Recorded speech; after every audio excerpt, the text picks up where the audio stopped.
I've been playing Warframe for about a month, and to be honest, I think it kind of opened my eyes to these type of long-running games like League of Legends or WoW. Games that just refuse to quit and seem to get bigger and better with each update or version of its game. And a lot of that is a direct result of the devs of each game who truly just want the best for it and to see it succeed as long as possible, which involves consumer-friendly tactics and a respect towards the fan base and community. You'd be hard pressed to find more passionate devs in the live industry space than Digital Extremes, which is the company behind Warframe.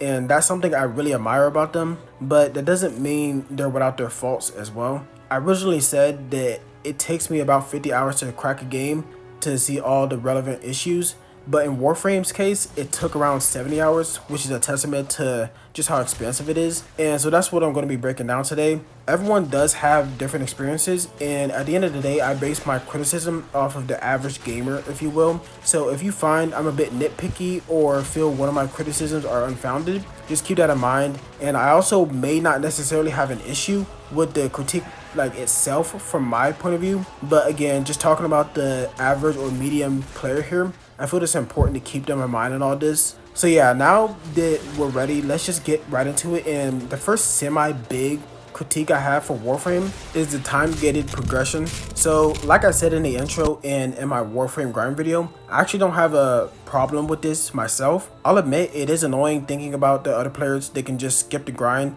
and bypass everything with their wallets. But then I remembered that the sole purpose of the game is to keep you playing and engaged with it as long as possible. And then I actually start to feel bad for them since they will miss a lot of the really cool stuff this game has to offer. However, let's just take your average guy who wants to get into Warframe. This is what he's looking at. A timer for literally everything you craft, everything in the foundry. Even quest items that take like 15 seconds for some reason.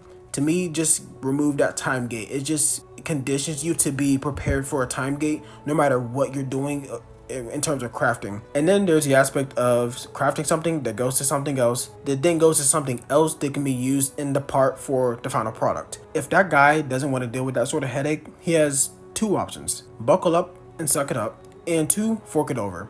You know what I'm talking about. And to give credit where it's due to the devs, you get ample support and help from like resources and things from the game and other players that significantly help reduce the burden of this system for new players. But back on topic, basically everywhere you look, there's going to be a constant reminder of come back in 24 to 72 hours, or you can speed up that issue by other means. It may not seem like a huge deal, but if someone wants to really get into Warframe and as they get going, they're halted in their tracks from what seems like checkpoints, i.e. junctions as well, like in terms of just pure progression that has nothing to do with like the crafting component, then they might be deterred and drop the game only to never really pick it back up. Alright, the second point is the inadequate solo experience in all aspects of the game. So first, let's start with this. As a new or hell, even a semi-experienced player, if you try to punch slightly above your weight on a mission, let's say for instance it's on a defense mission of any type, unless you have a build and frame tailored for that specific mission,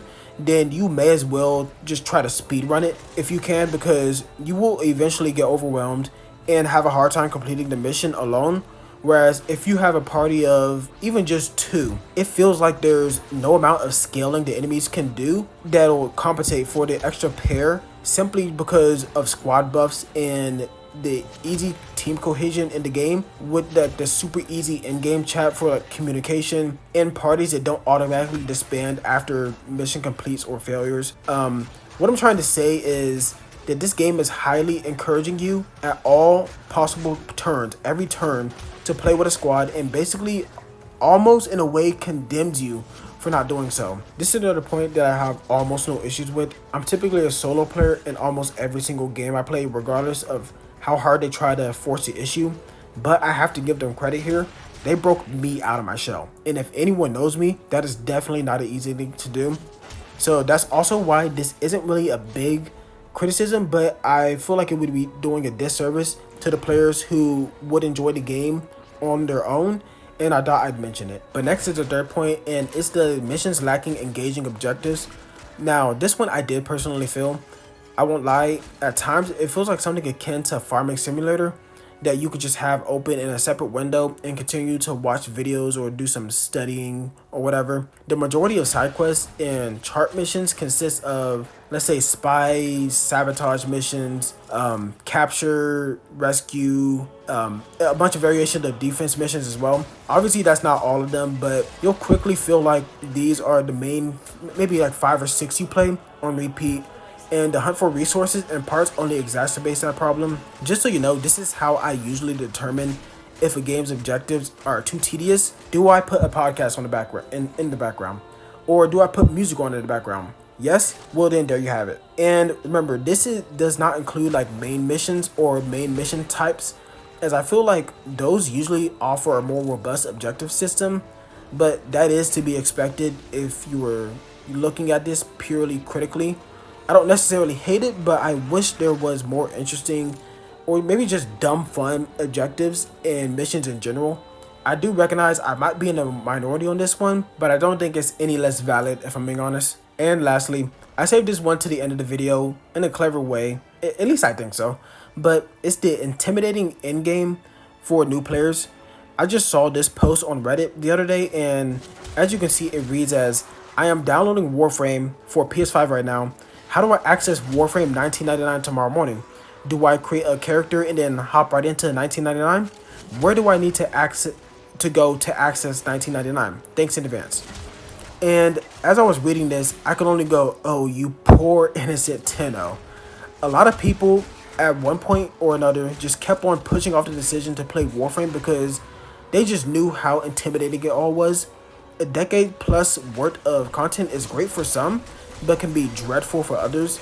And seeing something really cool like Warframe 1999 and then realizing, oh wait, I have to complete that decade of content to even gain access to the most hyped stuff the game is currently has to offer. This will definitely push some players to go, you know what, no, I'm good, and just go back to ignoring Warframe's existence. These group of players I feel the most for, and do you know why?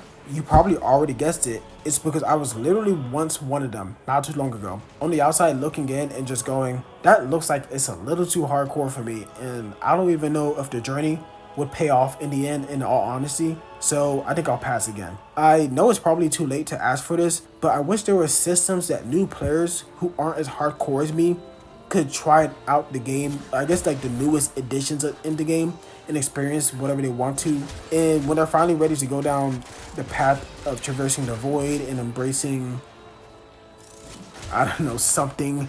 I don't even know where I was going with that, but you get what I mean. Then they can actually hop into the game and just go from there. So that's all I really had to discuss in this video. Let me know what some of your likes and dislikes were about the points I brought up. If you have alternate answers or solutions to some of the problems I mentioned, I would really like to hear those as well. I read every single comment, so if you have something that's on your mind, speak up and let me know what you have to say. Also, like this video if you like this style of video, like a breakdown or analysis type of video better than the regular commentaries I do, because I'm trying to see something. But yeah, that's about it. I'll see you next time.